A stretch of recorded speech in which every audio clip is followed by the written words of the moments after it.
जय श्री कृष्ण। तो मित्रों, हमारी गीता की अध्ययन की श्रृंखला चल रही है और ये इसमें छठा एपिसोड है। हम अध्याय 2 के 19वें श्लोक का विश्लेषण करेंगे कि जिनकी पुस्तकें मेरे सामने है, स्वामी मुक्तानंद जी और संत रामपाल जी, तो उन्होंने क्या त्रुटियां की है और भी इस प्रकार से जितने भी आपको ये टीकाकार मिलेंगे गीता पर, ये क्या त्रुटियां करते हैं, उनसे आपको सावधान रहना है और सही अर्थ में इन श्लोकों का अर्थ क्या है जो श्री कृष्ण ने कहे हैं उन्हें हमें समझना है। तो श्लोक नंबर 19, अध्याय 2। ये एनम वेति हंतारम, ये च एनम मन्यते हतम, उवो तो न विजानीत न अयम हंति न हन्यते। तो इसका कोई ज्यादा इसमें क्लिष्ट शब्द नहीं है। एनम का मतलब है इसमें ये या यह या इसको। हंतारम मारने वाला, वेति वेद शब्द से बना है, ये जानता है या समझता है। चय का मतलब आप जानते हो, तथा हतम मरा हुआ, तो दोनों। विजानित जानते जानना, तो साधारण इसमें है, किसी को वो नहीं है। तो इसका जो अर्थ है वो ये है कि ये जो है, पीछे हमने अभी तक 18 श्लोक पढ़ लिए हैं। कहीं पर भी कृष्ण भगवान ने आत्मा, जीवात्मा, जीव, प्राण, सांस, परमात्मा इत्यादि कहीं पर भी नाम नहीं बताया। वो जो परम शाश्वत तत्व है जिसे वेदों में ब्रह्म कहा गया है, उसकी तरफ इंगित करते हैं। वो हमारे शरीर में भी है, वो बाहर भी है, वो संपूर्ण ब्रह्मांड में है, क्योंकि संपूर्ण ब्रह्मांड जो हमें दिखाई देता है उसी परम तत्व ब्रह्म की मैनिफेस्टेशन है, यानी उसी का ही रूप है। ये केवल हमारा दृष्टि भ्रम है कि हम जल को अलग समझते हैं और वायु को अलग समझते हैं और पृथ्वी को अलग समझते हैं और लोहे को अलग समझते हैं। अंत में जब आप उनका गहनता से अन्वेषण करते हैं, परीक्षण करते हैं, वैज्ञानिक तौर पर उनका आप विश्लेषण करते हैं, तो अंत में आपको एक ही परम तत्व, जिसे सुपरफील्ड कहते हैं विज्ञान की भाषा में, वो है, उसी से ही सब चीजें बनी हुई है। और सुपरफील्ड वो क्या है? जैसे चुंबक का क्षेत्र होता है, विद्युत का क्षेत्र होता है, उस प्रकार से जैसे प्रकाश है, उस प्रकार से वो अदृश्य है, अमूर्त है, वो उससे चीज बनी हुई है। तो ये जो जितने भी चीजें हैं, आपको मूर्त रूप जिसको हम बोल देते हैं दैनिक जीवन में, पुस्तकों में लिखा होता है, जो इंद्रियों के द्वारा हमें प्रत्यक्ष दिखाई देते हैं, जिनकी लंबाई चौड़ाई है, जिनके प्रभाव को हम अनुभव करते हैं, उनको अपन मूर्त बोल देते हैं। लेकिन जिनको हम अमूर्त बोलते हैं, प्रभाव तो उनका भी है। प्रकाश खुद अदृश्य है, लेकिन किसी चीज पर गिरता है और वो वहां से परावर्तित होगा, हमारी आंख में पहुंचता है, तो रेटिना उसके प्रभाव को अनुभव करता है, जिससे हमें दृष्टि प्राप्त होती है। जैसे वायु हमें दिखाई नहीं देती, लेकिन पंखा चलाते हैं या बाहर हम खड़े होते हैं तो वायु का प्रवाह हमें शरीर को स्पर्श करता है, तो हमें अनुभूति होती है वायु है। इसी प्रकार से विद्युत चुंबकीय तरंगे हैं, जिनसे ये पूरा कम्युनिकेशन सिस्टम अपना जुड़ा हुआ है। आपने किसी को मैसेज किया तो आपके मोबाइल से क्या निकला, आपने देखा है कि अपनी आंखों से देख सकते हो क्या? आप देख ही नहीं सकते, संभव ही नहीं है। लेकिन उसका प्रभाव है, वो इलेक्ट्रिक सिग्नल, मैग्नेटिक सिग्नल उत्पन्न करता है। आपका शरीर उसको अनुभव नहीं कर सकता, लेकिन जो सेंसिटिव उपकरण है, जैसे एंटीना आपका मोबाइल का, वो आपको उसको अनुभव करता है। और इनकी मात्रा जब बहुत अधिक तीव्र हो जाती है, तब तो हमारा शरीर भी अनुभव करता है। जैसे हम धूप में बैठते हैं तो हमें गर्मी महसूस होती है, तो जो उसमें तरंग है वो भी विद्युत चुंबकीय तरंग है। एक्सरे है, हमारे शरीर के आर पार निकल जाती है, हड्डियों के आर पार निकल जाती है, कोशिकाओं को नष्ट भी कर देती है। गामा किरणें, ये सब विद्युत चुंबकीय तरंगे, वो तो मार भी देगी आपको। उसकी ऊर्जा की अनंत तक उसकी वो है आवृत्ति, उसकी कोई सीमा ही नहीं है। तो ये जो मूर्त और अमूर्त का चक्कर हम दैनिक जीवन में देख रहे हैं ना, ये केवल आपका भ्रम है। अभी तक जो आपने पढ़ा है ना, उसके हिसाब से मूर्त और अमूर्त अपने बांट दिए। वास्तव में ये सभी चीजें ही अमूर्त हैं। अमूर्त से कभी कोई चीज मूर्त बन नहीं सकती। ये ब्रह्म वाक्य है विज्ञान का। तो अंत में तो सब अमूर्त ही है। तो उससे जब आज मान लो कि ईंट हमें दिखाई दे रही है, आप तो उसको कहोगे जो मूर्त है, लेकिन उसका विश्लेषण करो, पहले आपको उसके अणु दिखाई देंगे, फिर परमाणु दिखाई देंगे, फिर इलेक्ट्रॉन दिखाई देंगे। इलेक्ट्रॉन के अंदर आप जाएंगे, तंत्र में इलेक्ट्रॉन आपको दिखना बंद हो जाएगा, केवल आपको उसका तरंग रूप ही नजर आएगा। इसी प्रकार से किसी भी कण का विश्लेषण करेंगे, अंत में आपको तरंग रूप ही नजर आएगा, और वो तरंग रूप तो आपको दिखाई दे नहीं सकता, तो उसको आप अमूर्त बोलेंगे। अमूर्त बोलेंगे तो सारी चीज अमूर्त है। तो कृष्ण इसमें ये कहते हैं कि जो भी चीज है जो हमारे शरीर में है या बाहर है, जो इसको ये समझता है मारने वाला, या जो इसको समझता है मरने वाला, यानी कोई इसको मार भी सकता है या ये दूसरे किसी को मार सकता है, तो ये दोनों ही नहीं जानते कि सत्य क्या है। ये दोनों ही नहीं जानते। अब इस लोक में कहीं पर भी कहीं कोई आत्मा परमात्मा इत्यादि का नाम नहीं है। तो संत रामदास जी ने तो इसकी लगभग ठीक ट्रांसलेशन कर दी है हिंदी में। जो इसको मारने वाला समझता है तथा जो इसको मरा मानता है, वो दोनों ही नहीं जानते, क्योंकि यह वास्तव में न तो किसी को मारता है और न किसके द्वारा मारा जाता है, किसी के द्वारा मारा जाता है। तो इन्होंने वह शब्द का उपयोग किया, बिल्कुल सही है, एनम शब्द है संस्कृत के श्लोक में। अब इसकी जगह आप जीव आत्मा परमात्मा कुछ जोड़ेंगे तो यह अनुवाद बुरी तरह से ही गलत हो जाएगा। अब इसमें स्वामी मुक्तानंद जी क्या फरमाते हैं, यह भी आपको समझना चाहिए।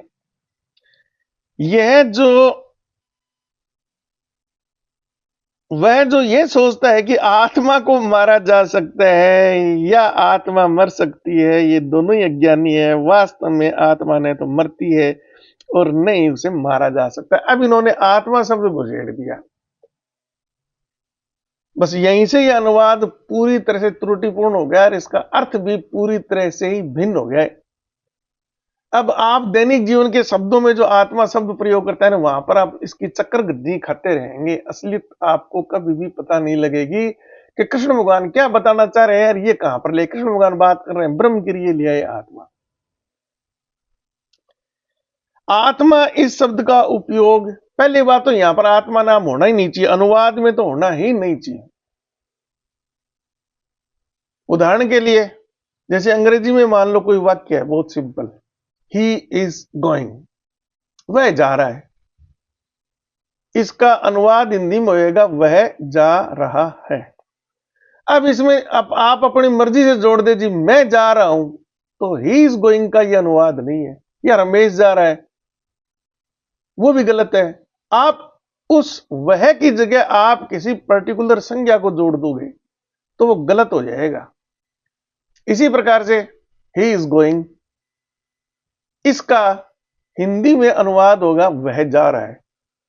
अब आप इसमें थोड़ा सा भी कुछ एडिशनल जोड़ देंगे इसके स्पष्टीकरण के लिए, जैसे वह स्कूल जा रहा है, स्कूल सब जोड़ते ही पूरा अनुवाद तो गलत हो ही गया, इसमें कोई शंका नहीं है। ये इतने विद्वान बनते हैं, इनको अभी तक अनुवाद का नहीं पता। अरे ये बहुत अच्छे पढ़े लिखे हैं, अनुवाद इनको नहीं पता अभी तक। तो इस प्रकार की त्रुटि आप इसमें देख रहे हैं। अब इन्होंने आत्मा शब्द जोड़ दिया, आत्मा शब्द जोड़ते ही इनका मतलब इनको आत्मा का अर्थ ही नहीं पता। और अगर ये आत्मा को उसको ब्रह्म रूप में ही देखते हैं, जैसे अथर्ववेद का जो ब्रह्म वाक्य है, अयम आत्म ब्रह्म, यानी मेरी आत्मा ही ब्रह्म है। तो अथर्ववेद में जिस ऋषि ने लिखा है ना, उसने आत्मा शब्द ब्रह्म के लिए प्रयोग के लिए, ब्रह्म के लिए। अब यहां पर ही आत्मा को ब्रह्म तो मानते नहीं है। शरीर में कभी इनके हिसाब से आत्मा उपस्थित होती है, कभी इनके हिसाब से जीवात्मा उपस्थित होती है, कभी इनके हिसाब से शरीर में परमात्मा उपस्थित होता है, कभी इनके हिसाब से प्राण उपस्थित होता है शरीर में, कि भी जीवित उसमें प्राण है, मर गया उसमें प्राण नहीं है। कभी ये बोल देते कि जीवित शरीर है उसमें आत्मा है, और मर गया वो क्या नाम, उसमें आत्मा नहीं है। तो एक दो उदाहरण अपन लेंगे यहां पर। जैसे छिपकली है, छिपकली की पूंछ टूट गई किसी कारण से, वो तड़पती है ना, हिलती है ना वो। तो वो छिपकली की पूंछ जो उसे टूट गई, वो मृत है या जीवित है? जब तक हिलती है ना, आप उसको मृत बोल नहीं सकते। इसका मतलब आत्मा के दो टुकड़े हो गए क्या? एक आत्मा तो छिपकली के शरीर में है, दूसरी और पूंछ में शरीर वो है। अगर आप उसको मृत बोलोगे तो वो पुनः जीवित नहीं होनी चाहिए। जैसे उदाहरण के लिए, आपका शरीर है, एक्सीडेंट से आपकी अंगुली कट गई, या शरीर का कोई और अंग भंग हो गया। बहुत से अंगुलियां वगैरह तो कटती रहती है एक्सीडेंट में, जो कृषि कार्य करते हैं। तो डॉक्टर बोलते हैं ना, कभी ठीक है ले आओ इसको, टाइम से हमारे पास पहुंच जाएगी। तो वो बोलते हैं बर्फ में लपेटो इसको और फटाफट हमारे पास आ जाओ। तो पौन आधा घंटे में 2 घंटे में अगर उसको लिक्विड नाइट्रोजन में आप प्रिजर्व करेंगे तो 6 महीने साल भी उसको आप प्रिजर्व रख सकते हो। तो पहले तो आत्मा, इन लोगों के हिसाब से तो पहले तो आत्मा पूरे शरीर में है, तो उसमें भी है, अंगुली में भी है। अंगुली कट गई तो आत्मा का एक टुकड़ा हो गया, एक कुछ आत्मा का हिस्सा अंगुली में चला गया और कुछ वो शरीर में रह गया। दो आत्मा हो गई। तो आप तो मतलब खुद ही तो बोलते हैं आत्मा अविखंडनीय है। पीछे आया था श्लोक और आगे भी आ जाएगा 23वां श्लोक। नैनम छिदंती शस्त्राणी, नैनम दहती पावक। शस्त्र छेद नहीं सकता, टुकड़े हो नहीं सकते, अग्नि जला नहीं सकती इत्यादि। तो ये आत्मा का अर्थ सही ढंग से समझते ही नहीं है। इन्होंने पता नहीं क्या ये एक मजाक बना रखे है। गुर्दे वगैरह, हृदय वगैरह जो ट्रांसप्लांट होते हैं, उनमें तो घंटों के दिन भी निकल जाते हैं। और बहुत से अंग है, लीवर वगैरह और है। जो आदमी मृत हो गए हैं, या जिन्होंने जिंदा अपने शरीर का दान कर दिया, बहुत से अंग है जो मरे हुए के निकाले जाते हैं मरने के बाद में। जैसे आंख का कॉर्निया है, पुतली है इत्यादि है, उनका तो 6-6 महीने साल बाद में दूसरे लोगों में प्लांट करते हैं। तो जो आदमी मर गया है, उसकी आंख की पुतली में या गुर्दे में या हृदय में या लीवर में आत्मा बैठी हुई है क्या? वो बैठी हुई है, तो उसका मतलब फिर वो मरने जीने का, आत्मा विभाजन का। तो थोड़ा सा आप इस प्रकार से मनन करेंगे ना, तो आपका कंफ्यूजन दूर हो जाएगी कि आत्मा या कृष्ण भगवान जिसको ब्रह्म बोलते हैं, जो हमारे शरीर में भी व्याप्त है, बाहर भी व्याप्त है, वो सतत है, निर्विकार है, अनंत है, शाश्वत है। अनंत का मतलब उसको सब जगह विस्तार है। तब आप समझेंगे। और विज्ञान इस बात को साबित करता है। पहले अपन ये जो इंपॉर्टेंट श्लोक है 30 नंबर श्लोक तक, जो बहुत ही महत्वपूर्ण है, इनको अपन पढ़ लेते हैं। फिर मैं आपको विज्ञान से बताऊंगा पुनर्जन्म क्या होता है, हमारा कर्म फल कैसे संचित होता है, आपको कौन सी योनि मिलेगी, उसमें क्या चीज आपको याद रहेगी, क्या नहीं याद रहेगी, क्या आपको मिलेगा, सारी चीज विज्ञान से मैं प्रमाणित करके आपको बताऊंगा। तो ये था श्लोक नंबर 19। अब हम चलते हैं श्लोक नंबर 20। 20वां श्लोक थोड़ा बड़ा है, तो थोड़ा इसको सावधानी से हम पढ़ेंगे। न जायते म्रियते व कदाचिन न अयम भूत्वा भविता व न भूय। और दूसरा भाग इसका है, अजय नित्य शाश्वत है, अयम पुराण न हन्यते हनुमाने शरीरे। अब इसका अर्थ क्या है?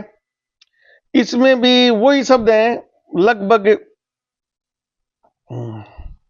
मृत्यते यानी मरता ही है, और शाश्वत आप समझते हो। अयम का मतलब ये, पुराण भी पुराना हो गया। हन्यते, आप इसका अर्थ भी आप इसको जा सकते हैं, मारा जाता है। हन्य माने मारे जाने पर भी ये, तो ये इसमें कोई क्लिष्ट ऐसा शब्द नहीं है जिसका अर्थ आप भूतवा उत्पन्न होकर, भूय फिर भविता, ये भविष्य हो गया, उसका क्या नाम, फ्यूचर टेंस होने वाला ही है। तो इसका हिंदी में अनुवाद जो होगा ना, कहीं पर भी आत्मा परमात्मा शब्द इत्यादि का प्रयोग नहीं करना है। पिछले वाले में जिसने कृष्ण भगवान ने जो बताया था ना, वह उसी संदर्भ में ये है, यह किसी काल में भी न तो जन्मता है और न ही मरता है। कौन? ब्रह्म। या फिर इसको आत्मा बोलोगे तो आत्मा फिर आपके शरीर में रहने वाली चीज नहीं है, ये अनंत तक विस्तारित है। इस संदर्भ में आप आत्मा लेंगे ना, जैसे ऋग्वेद में, अथर्ववेद में अहम आत्मा ब्रह्म, तब भी वो सही बैठेगा। इसमें जीवात्मा ले लेंगे, प्राण ले लेंगे, फिर आप ये भी बोलेंगे कि मेरे प्राण निकल गए। अगर आप आत्मा शब्द ये बोलेंगे तो आप फिर ये भी बोलेंगे जी मरे हुए की आत्मा निकल गई, जो उसकी आत्मा, वो फिर वो गलत है पूरा ही। तो इसमें एक ही वाक्य है। कृष्ण भगवान क्यों नहीं बोल रहे? फिर कृष्ण भगवान आत्मा, जहां पर आत्मा जरूरत होती है वहां आत्मा बोल देते, जहां पर प्राण की जरूरत है वहां पर प्राण बोल देते, वो जहां पर परमात्मा की जरूरत है वो परमात्मा, जीव है वहां पर जीव बोल देते। कृष्ण भगवान केवल उसकी तरफ इशारा कर रहे। 72वें श्लोक में आ जाएगा वो ब्रह्म सत्य। ये मनन के लिए छोड़ी हुई चीजें हैं, क्योंकि जीवात्मा और आत्मा और परमात्मा और जीव और प्राण ये समानार्थी शब्द नहीं है। ये कैसे हो सकते हैं? जैसे मैं जा रहा हूं, आई एम, अंग्रेजी में आई एम गोइंग, मैं जा रहा हूं, तो इसका हिंदी रूपांतरण तो यही होएगा कि मैं जा रहा हूं। आप इसका ना ये हिंदी में उसका ट्रांसलेशन नहीं कर सकते कि जय सिंह जा रहा है। बेशक आपका नाम जय सिंह है, अगर अंग्रेजी में लिखा है ना आई एम गोइंग, तो उसका अनुवाद तो यही होगा कि मैं जा रहा हूं। अगर अंग्रेजी में ऐसा लिखा हो कि आई ब्रैकेटेड जय सिंह एम गोइंग, तब आप हिंदी में अनुवाद करेंगे आई यानी मैं ब्रैकेटेड जय सिंह जा रहा हूं। तो जो अनुवाद का ही जिनको नहीं पता है, वहीं पर ही वो अपने शब्द घुसेड़ रहे हैं। तो अर्थ तो फिर आप समझ जाओ, उनको अर्थ विश्लेषण क्या करेंगे उनका, जब उनको खुद को अनुवाद ही नहीं पता तो विश्लेषण क्या करेंगे वो? फिर वो ऐसे इधर उधर से कहानियां जोड़ते रहेंगे जैसे उनकी वो है।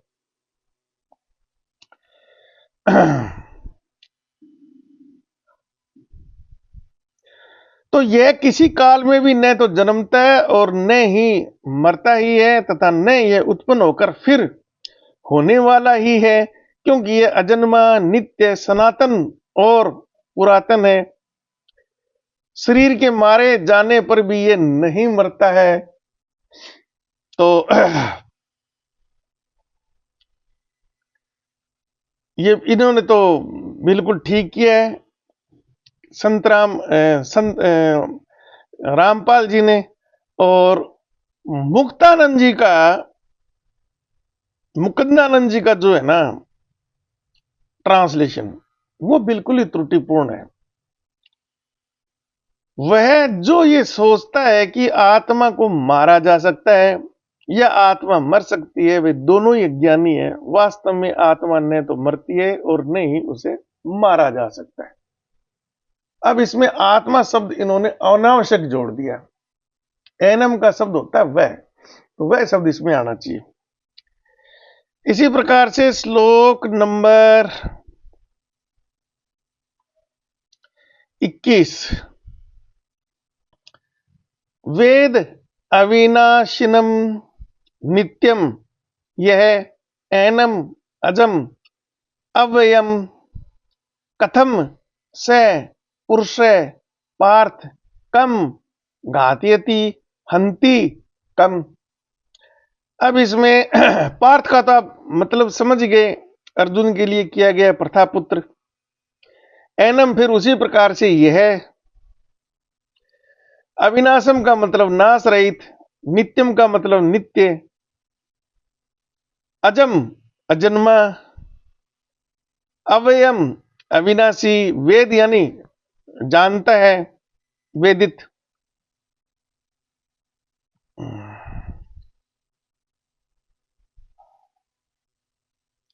कम का मतलब किसको, घात्यति मरवाता है, और कथम यानी कैसे, कम किसको, हंती मारता है।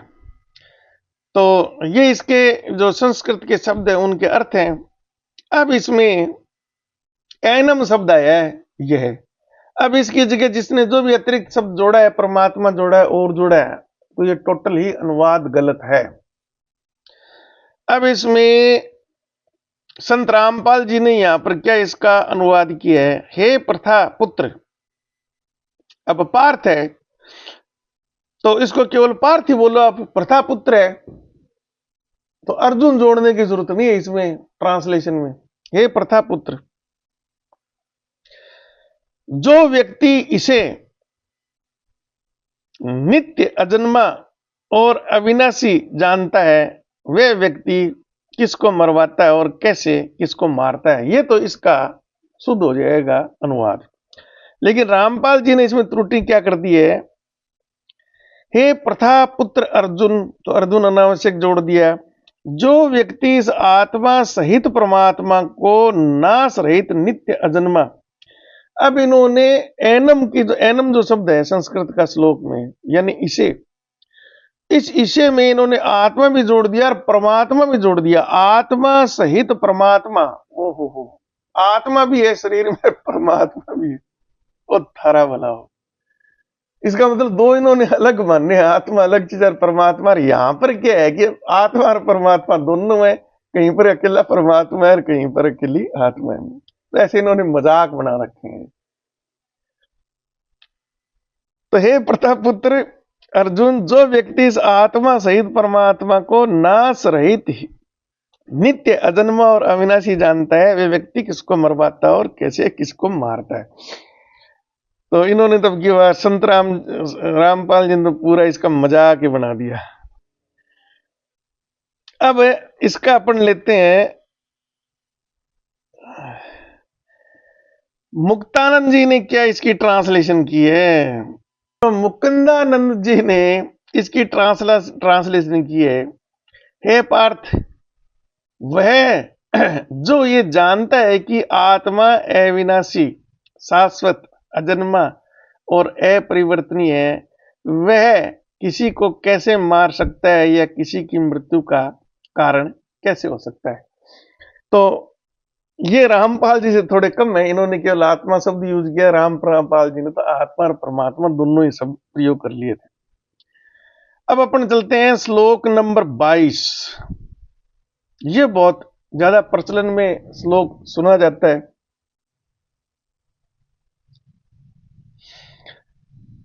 वासांसी जीर्णानि यथा विहाय नवानि ग्रहणति नर अपराणी तथा शरीराणि विहाय जीर्णानि अन्यानि संयाति नवानि देहि। तो इसमें वासांसी यानी वस्त्रों को, जीर्णानि यानी पुराने हो जाएंगे, विहाय यानी त्याग कर देना, अपरणी दूसरे, नवानी नए वस्त्र नहीं है, इसमें थोड़ा गलत कर दिया इन्होंने, ग्रहणति ग्रहण करता है,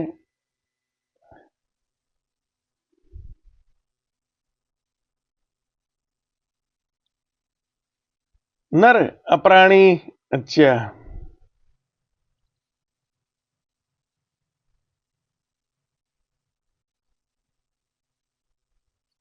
देही यानी जो देह से संबंधित है, यानी जो हमारी देह के अंदर है,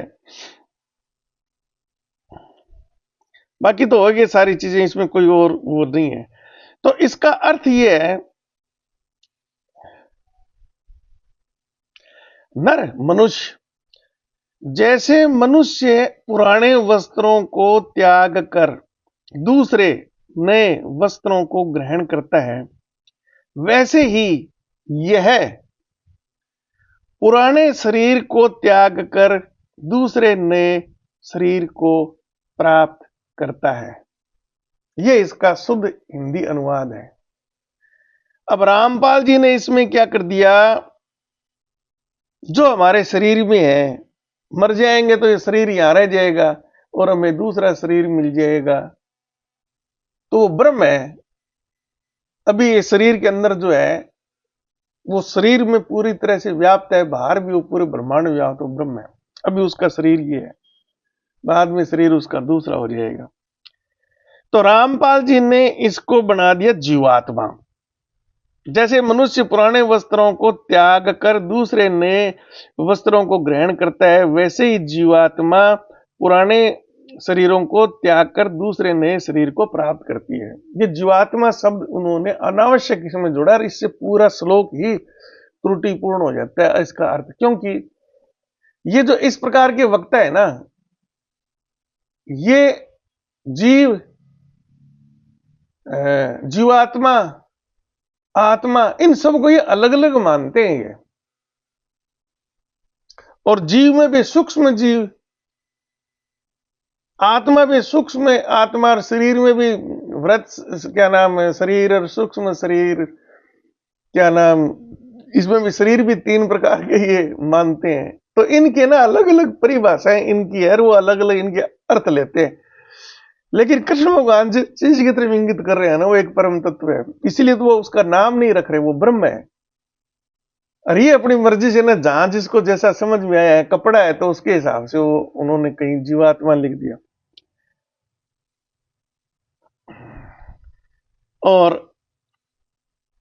मुक्तानंद जी ने इसका अर्थ क्या किया है, मुक्तानंद जी भी, हाँ, जिस प्रकार से मनुष्य अपने फटे पुराने वस्त्रों को त्याग कर नए वस्त्र धारण करता है, उसी प्रकार मृत्यु होने पर आत्मा पुराने तथा जीर्ण शरीर को त्याग कर नया शरीर ग्रहण करती है।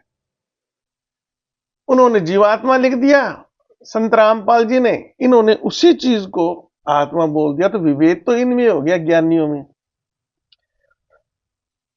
तो आगे हम चलते हैं श्लोक नंबर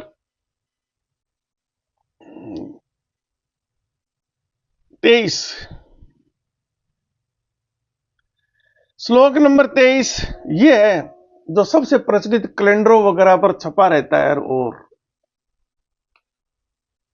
तो इसका पहले हम संस्कृत के श्लोक पढ़ेंगे।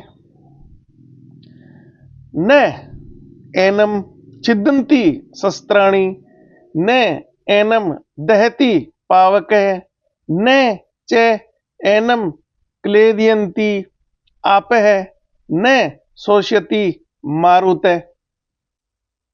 तो इसमें न का अर्थ आप सब समझते हो, है ना। एनम का मतलब ये है शस्त्राणी, शस्त्र से, और पावक है, अग्नि है, दहती जला सकती है, क्लेदयंती गला सकती है या गीला कर सकती है, मारुत है वायु, शोष्यति यानी उसको सुखा सकती है। अब इसका शुद्ध हिंदी अनुवाद क्या होगा, इसे शस्त्र काट नहीं सकते, इसको अग्नि जला नहीं सकती, न ही जल इसे गीला कर सकता है, और वायु इसे सुखा नहीं सकती। कहीं पर भी और कोई चीज जोड़ने की जरूरत नहीं है। उसी क्रम में श्लोक नंबर 11 से उसी चीज की चर्चा हो रही है। कृष्ण भगवान ने कहीं पर भी किसी का नाम आत्मा परमात्मा कोई कुछ भी नहीं दिया इन्होंने। अंतिम श्लोक में जाके ना वो ब्रह्म शब्द यूज करेंगे इस चीज के लिए, कि जिसको वो जिक्र कर रहे हैं ना, जिसको हम दैनिक जीवन में जीव प्राण पता नहीं क्या क्या मान बैठे हैं, वो ब्रह्म है वो। उसी से संपूर्ण ब्रह्मांड बना हुआ है। तो वही तत्व मेरे में, वही तत्व आप में, वही तत्व पत्थर में है, वही तत्व पेड़ में है, वही पत्थर हर तरह की चीज में है। वही तत्व सूर्य में है, वही गैलेक्सी में है, वही सब जगह है। उसी से, एक ही तत्व से बने हुए हैं हम। समझ गए ना आप? उसकी तरफ कृष्ण भगवान का इशारा है। तो मेरी आत्मा और तुम्हारी आत्मा दो अलग अलग आत्माएं नहीं है, ये वो एक ही परम तत्व है। अब हम क्या है कि इसमें बहुत गलतफहमी में हो जाते हैं कि यार फिर तो क्या है, हम क्या करें क्या ना करें, उसकी आत्मा भी मेरे जैसी है, मेरी आत्मा, कुत्ते की आत्मा वैसी है, मेरी भी उसकी वैसी है। तो ये तो बड़ा वो भ्रम हो जाएगा। इसका मतलब ये नहीं है कि आपके हाथ में कर्म फल नहीं है, या आप कुछ जानते नहीं है और नहीं। जैसे मैंने पिछले एपिसोड में भी आपको उदाहरण दिया था कि आपके घर में टोंटी में जो पानी आ रहा है ना, वो भी समुद्री है। उसको आप व्यापक शब्दों में बोलेंगे तो समुद्री बोलेंगे। वो भी समुद्र से ही आया है और अंत में वो समुद्र में मिलेगा। वो आपकी टोंटी वाला पानी ये नहीं है कि वो यहीं यहीं घुले जा रहा है, वो अंत में समुद्र में जाएगा। नदी भी अंत में समुद्र में जाएगी। और नदी समुद्र से ही, जो बादल बने हैं गर्मी से, जो पहाड़ों पर बर्फ गिरी है, उसी से नदी आई है। बरसात भी समुद्री है। इस प्रकार से है ब्रह्म, वो इस प्रकार से है। इसका मतलब ये नहीं कि आपके हाथ में कुछ नहीं है। अब घर में जो टोंटी है, आप उसको चाहे तो खोल दे, चाहे तो बंद कर दे। अब नदी में जो जल प्रवाहित हो रहा है, बांध बना के उसको इकट्ठा भी कर लिया, उससे ऊर्जा भी ले ली, फिर उसको छोड़ दिया, कुछ नहरों में खेती में डाल दिया, वो भी जमीन में चला गया, अंत में वो गए कहां? वो समुद्र में। तो आपके अंदर जो ब्रह्म है ना, ये इसका मतलब ये नहीं है कि वो नियंत्रित नहीं हो। आप उसको चाहो तो नियंत्रित कर लो। शाश्वत, निर्विकार, निराकार, ये जो शब्द प्रयोग किए गए हैं ना, वो ये है कि टोटल इस ब्रह्मांड में टोटल जो ब्रह्म है ना, वो निर्विकार है। हम जैसे जीव जंतु उत्पन्न होते रहेंगे, मरते रहेंगे, सूर्य, पृथ्वी इत्यादि जन्म लेती रहेंगी, मरती रहेंगी, ब्रह्मांड बनते रहेंगे, नष्ट होते रहेंगे। लेकिन वो जो संपूर्ण चीज है ना, वो ना तो कभी उत्पन्न हुई है, ना वो नष्ट होती। वो जैसे नदी का जल है, अंत में वो समुद्र में व्याप्त हो गया। वो अब वो दोबारा उसी नदी के रूप में वो कैसे आएगा, क्या आएगा, उसको तो वो खुद ही तय करता है। आपके मेरे हाथ में नहीं है। अब आपने उस पर जो कर्म किए हैं, काम किया है, और है किसी भी कारण से, प्रकृति से ही मान लो कि नदी है, नदी का एक झील बन गई, उसमें से नदी का मार्ग ही परिवर्तित हो गया, तो झील तो आपको बहुत दिनों तक दिखाई देगी, वो एक अलग हो गई वो। बाकी नदी का पानी जल्दी जाके समुद्र में गिर जाएगा। तो इसी प्रकार से आगे जो जन्म, मृत्यु और पुनर्जन्म वगैरह होंगे, स्वर्ग लोक, नरक लोक, फिर आपका तो क्या नाम पूरा जो होएगा ना, वो आपको सारी चीजें समझ में आ जाएंगे कि स्वर्ग वास्तव में क्या है। वहां पर स्वर्ग स्वर्ग में है क्या वहां पर? आप सोच रहे होंगे कि वहां पे इंद्र भगवान बैठे हैं और उनकी परियां, और आप उनके डांस देखेंगे और वो देखेंगे, है ना। अब आएगा सारा गीता में आगे, जब आपके पुण्य कर्म है, जब वो नष्ट हो जाएंगे, तो वापिस आपको मृत्यु लोक में आना है। कौन सी योनि आप ग्रहण करेंगे? जो आपने कार्य संचित किए है ना, जो डाटा आपका पूरा रिकॉर्ड है, वो बताएगा आपको आप कहां जाएंगे। अच्छे कर्म करेंगे तो अच्छी योनि मिलेगी, ढंग के कर्म करेंगे तो ढंग की योनि मिलेगी। अगर आप काम इस प्रकार से कर रहे हो कि अंत में आपको उस परब्रह्म में ना जन्म लेना है ना मृत्यु लेना है, तो वो भी स्थिति है जिसको अपन मोक्ष बोलते हैं, परमानंद की स्थिति बोलते हैं। सारी चीजें हैं ये। तो इसको मनन करना जरूरी है। आप इस पर मनन करेंगे ना, तब भी ये चीजें आपको समझ में आएंगी। तो ये तो मैंने आपको हिंदी में अर्थ बता दिया शुद्ध। अब रामपाल जी इसको क्या बोलते हैं? रामपाल जी इसको बोलते हैं, इसे शस्त्र नहीं काट सकते, इसको आग नहीं जला सकती, इसको जल नहीं गला सकता और वायु नहीं सुखा सकती। रामपाल जी ने सही इसका हिंदी अनुवाद किया है। थोड़े पढ़े लिखे ना, ध्यान आ गया होगा।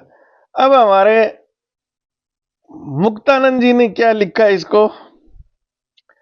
मुक्तानंद जी इसको बोलते हैं, किसी भी शस्त्र द्वारा आत्मा के टुकड़े नहीं किए जा सकते।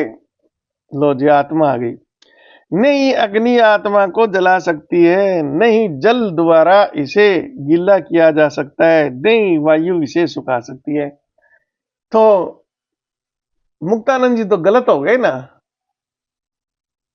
मेरी अंगुली कट गई, अंगुली मर गई क्या? अगर वो मर गई तो दोबारा शरीर में वो जुड़ नहीं सकती, वैसे हिल नहीं सकती वो।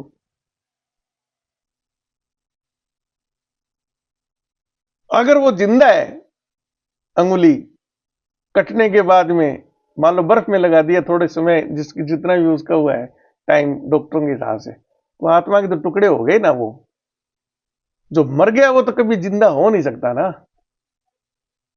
तो अंगुली थोड़ी आत्मा उस अंगुली में भी है, थोड़ी हमारे शरीर में है। तो ये तो सारा श्लोक ही गलत हो गया। ये कैसे बोल सकते हैं कि आत्मा के टुकड़े नहीं किया जाता? ऐसे बंधु बैठे हैं, सोचते ही नहीं है। ये व्यवहारिक ज्ञान, इनको भी दैनिक जीवन में जो घटनाएं होती हैं उनको अपन कैसे, आपको पता है क्या कि तिलचट्टा उसकी अगर गर्दन कट जाए कितने दिन जिंदा रहता है? महीनों। अंत में भूख से ही मरता है वो, वैसे नहीं मरता वो।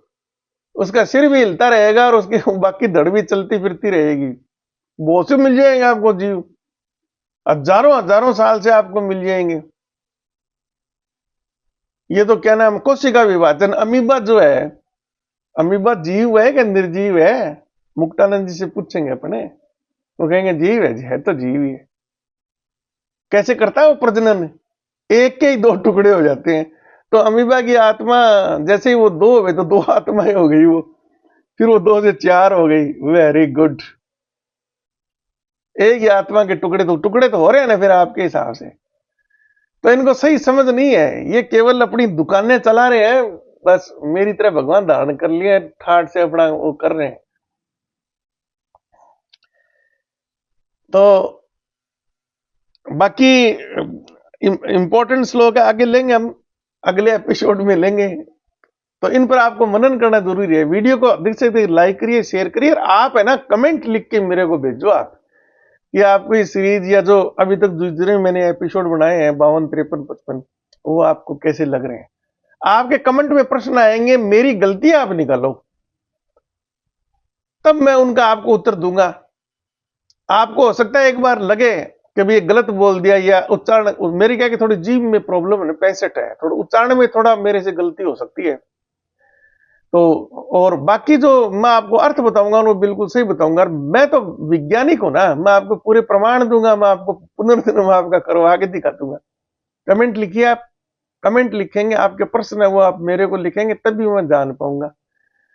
छोटे एक बार आप कमेंट भी लिख दीजिए, ईमेल तो दूर की बात है। तो राधे राधे, धन्यवाद।